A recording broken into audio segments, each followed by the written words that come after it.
Welcome to Popternative, where we dive into topical discussions from the worlds of pop culture, social media, and sports. Here is your host, Peter Remoliotis, aka PD Beats. PD Beats here from Popternative, speaking to Jennifer Tong about Fakes, available in Canada on CBC Gem and on the rest of the world, available on Netflix. Welcome to the show. Thanks so much for being here. Oh my gosh, thank you, Petey. Thanks for having me. This is so exciting. You know, it's so exciting because the world can finally see Fakes. Can you believe that just came out of my mouth? Like, people could see it finally. Gosh, I know. I mean, it's been a long time coming for sure. And like, we've all been really like hyped and anticipating the release. So to have our baby finally be out there has been super surreal. Now, just kind of a heads up to the viewers, not going to go super big into spoilers, but we're going to talk a little bit about some stuff that does happen in the show. So if you have not watched Fakes yet, go get some popcorn, get a nice drink, watch all the episodes. Yeah, binge that. Binge it, and then come watch this interview. I think that's a good plan. The different perspectives is one of the coolest things about this show. I love it. It hit me. You know, you see a trailer for it and you don't really know what's coming. What was it going through your mind when you read the script and you knew that was what you were kind of signed up for, basically? Like all these different perspectives of different characters.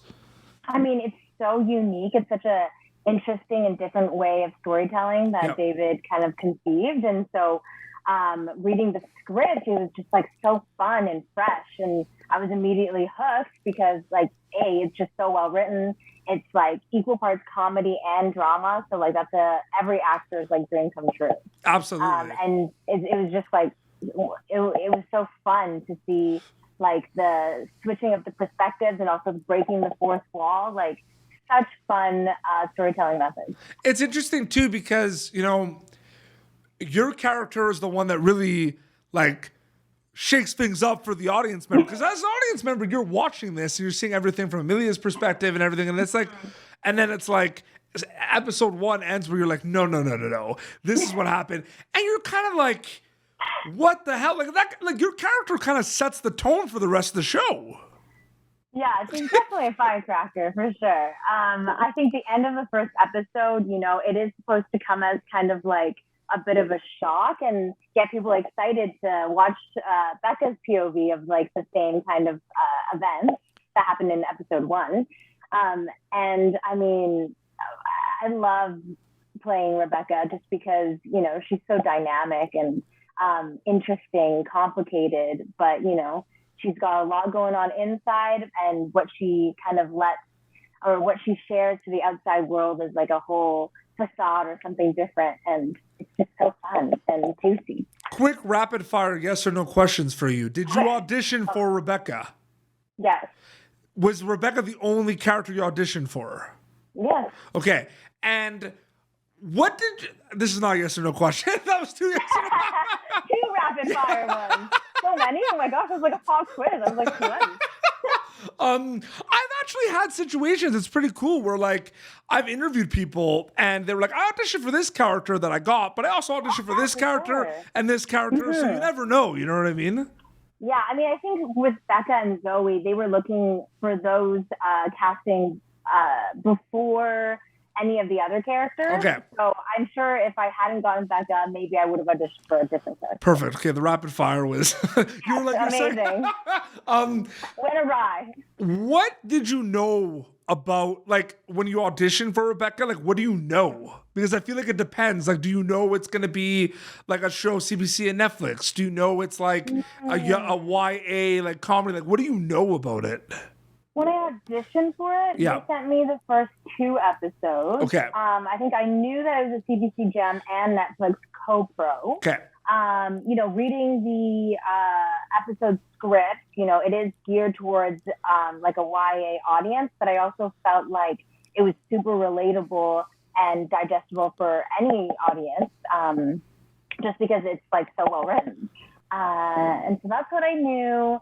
You know, the POV breaking and the fourth wall and stuff like that. I knew all that, which is incredible. But I think that was exciting. I never heard of David Turco. Who is that guy? Never heard of him. And I think that was pretty much the extent of all I knew. But I knew that I wanted to be a part of it. I have another rapid fire yes or no question for you. Is it really a rapid fire question? It is. Like myself, do you have interest in going and buying a stuffed animal duck after watching things? I mean, love stuffies, yes. But we actually wanted a Psyduck stuffy. I don't know if Richard touched on that, but yeah, we actually wanted us from Pokemon. Pokemon, yeah. Because there was like the whole backstory Trish says about like Psyduck, like headaches and stuff. Yes. Yes, but Pokemon was like, and David had written a letter to Pokemon being like, "Can you please use it?" And Pokemon was like, "No." Oh, the scoop! Because it was gonna be like at a rave with like drugs and stuff. And do you know Pokemon is like a family friendly brand, I guess. Well, okay, so well, I mean, if you watch the first episode of Fakes, I don't know if family friendly is the vibe. Sure. Very fair. The first scene, I don't know if it's like a party and everyone's. Yeah. Well, okay, so what I want to ask before I forget. So I talked to you before we started. I mean, I want to talk about the writing because I think the writing is incredible. Mm-hmm. What's it like? Kind of. I mean, even just the little lines that your character would say to Zoe, like just like the banter, the back and forth, like it's just incredible. Thank you. Yeah, I mean, working with Amelia was just incredible just because, I mean, we hadn't known each other before shooting. And the first time, we did chemistry reads like through Zoom, which was also kind of crazy. But the first time we met at rehearsal, we just like instantly connected. And I was watching her do her Zoe thing. And I was like, oh my God, it all makes sense. Of course. Like she's perfect. And, I remember sitting at the hotel lobby after rehearsal being like, sitting with her for the first time being like, is this kind of like a big deal for you? Because it's kind of a big deal for me. And she was like, yeah, it's a big deal for me too. And we were just like hyped and excited. And from then on, we just got along so well. So it made shooting scenes so easy because we felt so comfortable with each other. And, we improv'd a lot and there was a lot of allowance for play and creativity on set. And so that just really, I guess, cultivated like an environment where I felt comfortable to try things and everyone felt comfortable to bring up new ideas or ask questions or whatever needed. I found the song. So like the first time we meet you in like the car, you're singing a song. The song you're singing is. Why do I feel like? Is it? Hold on, no. Is it Fake ID? Is that the one? No, it's unavailable. Unavailable by Joey Abeza. Incredible, like. I love that whole scene. That was so fun. Yes, it was a lot of fun. And, originally in the script it was supposed to be Taylor Swift, but, crazy expensive rights for that. Yeah. So we went with Unavailable, and it just fit the vibe of the show so well, and it was so good. No offense, Taylor Swift, I'm 100% Swiftie, but it just like elevated the scene so much because it added so much comedic tone. There's so much comedic tone to it, and it just was so fun to scream at the top of her lungs. So good, and just like Amelia did such an amazing job with the facial expressions, just like what is happening right now. Oh yeah, that's definitely our dynamic. Sometimes in real life as well. What was there an episode or like a scene? Because I even feel like with Richard, like at the store and everything, where he's looking at the IDs, like I just feel like some of that is just the facial expressions and everything. I'm sure, like, were there a lot of takes? Like, were there some chuckles here and there, or not as bad? Oh my God. I'll tell you about the scene from the store. Yeah. The first time, oh gosh, I think it could have. So the first time we were working with Richard was that day. It was his first day on set, and he does this thing that they kept in the show where he, I guess, mispronounces Zoe's name or something, or calls her a different name, and he like hits his head, and he's like, oh, like, oh my God, me and Amelia could not keep it together after that. We were just like, it was such a shock, and like so funny. We burst out in laughter, and that was probably it took a couple minutes. They definitely didn't use the footage from that take on our side for sure. Would you like another rapid fire question, or was that enough? Always. Did you keep any of Rebecca's wardrobe? Yes. The hat? Do you have the hat? The furry hat? Yes. The furry bucket hat? The furry rainbow bucket hat? You best believe I kept that. Oh, yeah. I love how you knew which hat I was talking about too. That's obviously. Oh my gosh, what an iconic hat. It's so amazing. No, it was just, there was a lot of, like, do you know what I mean by this? Like, the show is a lot of fun.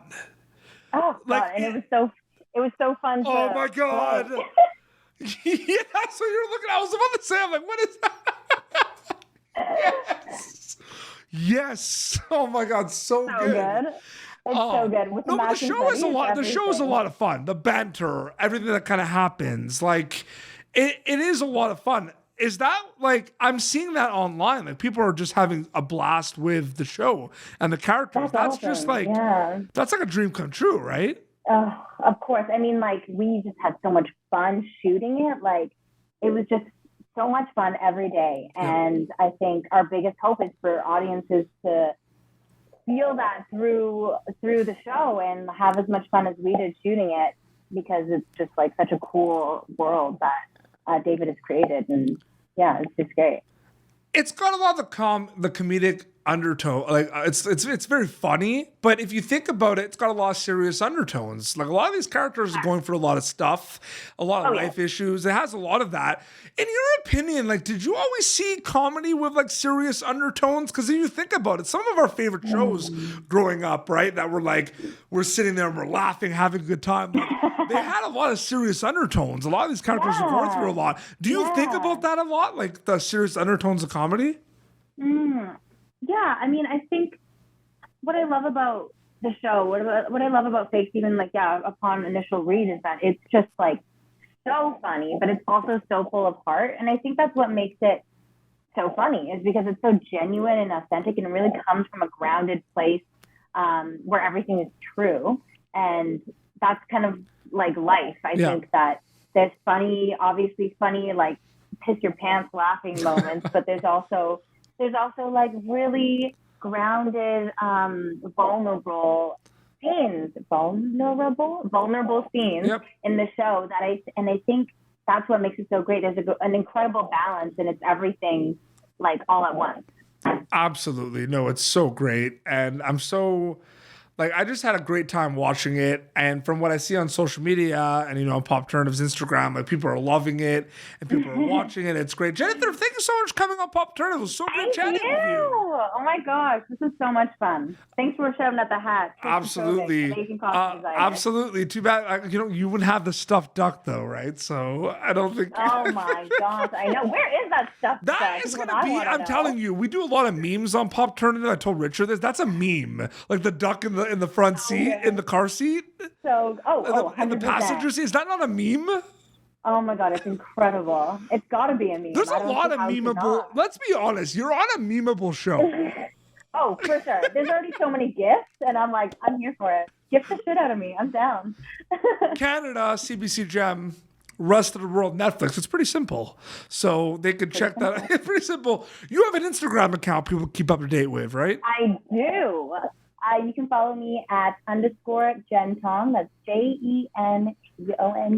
Amazing. Well, this has been Popternative, youtube.com/Popternative for previous episodes. Until next time, this is Jennifer Tong, who plays Rebecca in Fakes in Canada on CBC Gem and on Netflix for the rest of the world. Until next time, this is Jennifer and Petey Beats signing off.